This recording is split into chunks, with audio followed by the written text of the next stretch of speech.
Ladies and gentlemen, I give to you my favorite game in the Mega Man series, Mega Man 5.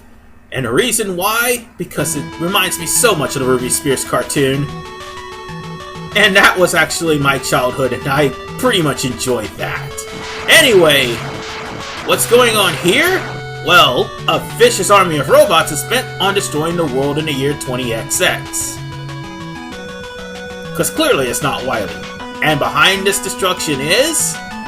It's not Wily, but as you can see from that sprite, it's a certain red robot named Proto Man.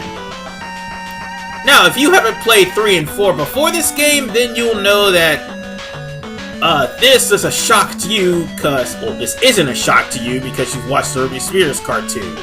But if you have, then you'll realize it's bullshit. Anyway, we have a new set of robot masters in Mega Man 5. We have Stone Man, Charge Man, Wave Man, Starve Man, Gravity Man, Crystal Man, Napalm Man, and Gyro Man. So to kick things off, we're gonna take on the pissed off cousin of Thomas, Charge Man. And of course, Charge Man is a stage that is it with trains. Lots and lots of trains. And in case you're wondering what that god-awful noise is to some people, that is the Charge Buster. It debuted in Mega Man 4.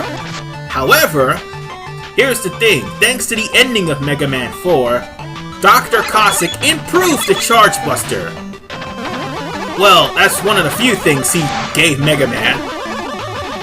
He also repaired Rush because during the destruction, Rush got damaged. So,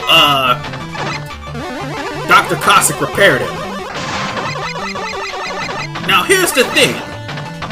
Dr. Cossack doesn't know anything about Mega Man nor Rush's design. You'll see about Rush later on. But Mega Man, if you try to charge his Buster, you can hold the charge, and the charge is stronger than Mega Man 4's Buster. But, at the same time, if you get hit, you'll drop the charge. And now you can clearly see the Charge Buster is like wider, it's much more powerful. While Mega Man 4, it just increases powers. So, with that said, Dr. Cossack, again, doesn't know too much of the schematics of Mega Man, but he's at least trying to help. This game gets a lot of flack because of the fact that they thought that you're bringing in old gimmicks to a new game. And you know, I could agree with them as far as the Charge Buster is concerned, but they brought some new things. Like, for instance, that letter right there. People are wondering what's that letter is for. Well, here's the thing. First, I want to show off Rush, which is why I said Dr. Cossack doesn't know what the hell he's doing. He turned Rush into a pogo stick instead of a platform that will, spring up. Rush instead pogos, which is kind of different. Now, those letters that I picked up, if you collect the letters that spell out Mega Man 5, you'll get probably one of the best weapons in this game, known as Beat. And that is the real prize that Cossack gives to Mega Man. And let me assure you, Beat is a godsend, especially for the end of the game. And I'm sorry if the charge sound kinda irks your nerves. Not kinda, does irk your nerves. But I'm gonna be using that Charge Buster as much as I can. Nonetheless, we come here to Charge Man, and there's a reason why we came to Charge Man. 2 reasons. Number 1, the weapon Charge Man's weak to is the worst weapon in all of Mega Man history, next to the Power Arm, and that is the Power Stone. Number 2, we get his god-awful weapon, which is the Charge Kick. And as you can probably guess, Mega Man did not have, well, this game actually, does not have the best loadout. Then again, it's better than 7's. God, 7's is horrible. Anyway, I screwed up big time. I'm not gonna lie. I screwed up big time, and I was noobing out. Why? Because I was trying to put... Well, there's no excuse. I just end up getting hit by him.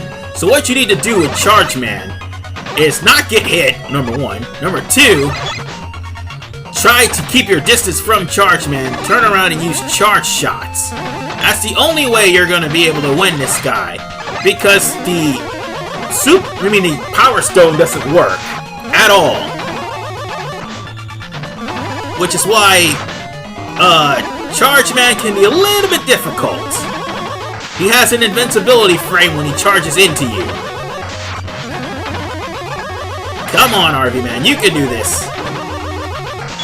He's only vulnerable when he's walking towards you, and he's also vulnerable when he stops from the train rush.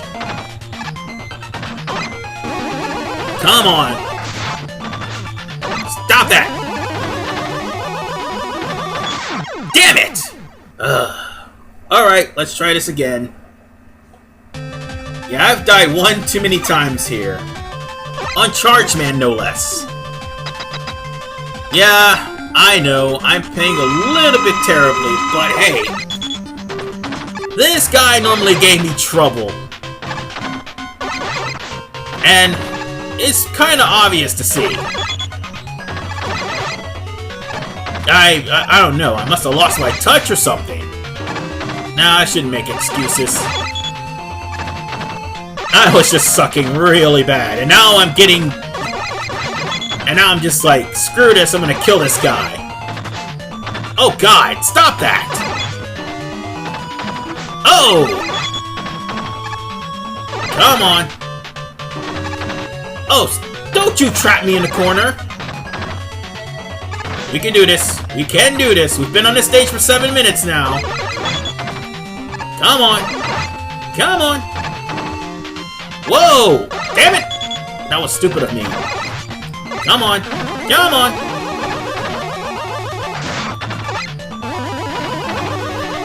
That's the thing. I never know when this guy's gonna try to rush me like that. Ah, damn it! That's okay. I got him. It's done. And enjoy the train boss area while you can, because it's not in the boss rush. Anyway, for defeating Charge Man, we get the Charge Kick. Why is it one of the worst abilities in all of Mega Man history? Because it turns your slide into an attack. Ironically enough, this is also the weakness weapon of Wave Man, who is the next person stage we need to go to. So, let's go on ahead and do that. Oh, and by the way, the password theme is pretty darn good. So let's go to Wave Man, shall we? Now, it's safe to say that you could actually Buster only all of the Robot Masters here, because the Mega Buster may do more damage than all of the weapons in this game. That's probably why people say the loadout is terrible. But I say 7 is worse because, seriously, Wild Coil? Anyway, in case you want to try to get that energy, in case you took some damage, that's how you do that. And also, that's how you lead to this one up here. That ought to replace one of the one-ups that happened to loss. Anyway, it's basically patience with this stage, at first. And now, the real patient part. This stage should look familiar to everybody who's played Mega Man 9, because Splash Woman has this there. Just time your jumps right, and you should be able to make it to the top with no problems. Just make sure you jump off of the bubble before you inadvertently hit the spikes. And now, the reason why I love this stage and this theme... Yeah, the music, by the way, is definitely underrated. It's got pretty good music. But the reason why this stage is pretty good, because of the fact that there's a, bike section. This one is not as bad as Jet Stingray's or squid antlers later on. But it is one of those stages where you just gotta be careful, because this is also where you find a letter here. And unfortunately, you gotta be really quick to get it. And now we come to the mid-boss, which my timing sucks so badly. I can't really, for some reason, I am not good with the timing of this boss. But that's okay. I still destroy it all the same. You just gotta hope and pray that there's items. Oh, and don't just stand there. You can just keep on going. Otherwise, you'll be stuck there for a while. I do believe this game's also one of the glitchiest ones, to say the least. Because this whole entire stage, you can actually jump past the jet ski, and you can pretty much use powers on this stage.